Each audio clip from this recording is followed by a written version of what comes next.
آمن الرسول بما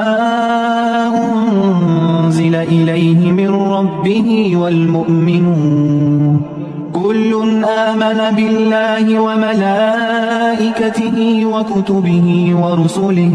لا نفرق بين أحد من رسله وقالوا سمعنا وأطعنا غفرانك ربنا وإليك المصير. لا يكلف الله نفسا إلا وسعها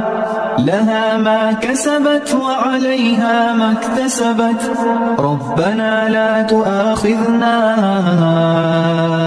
إن نسينا أو أخطأنا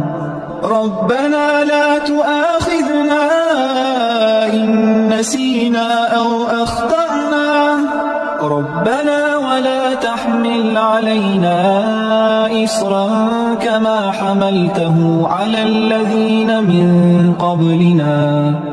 ربنا ولا تحملنا ما لا طاقة لنا به واعف عنا واغفر لنا وارحمنا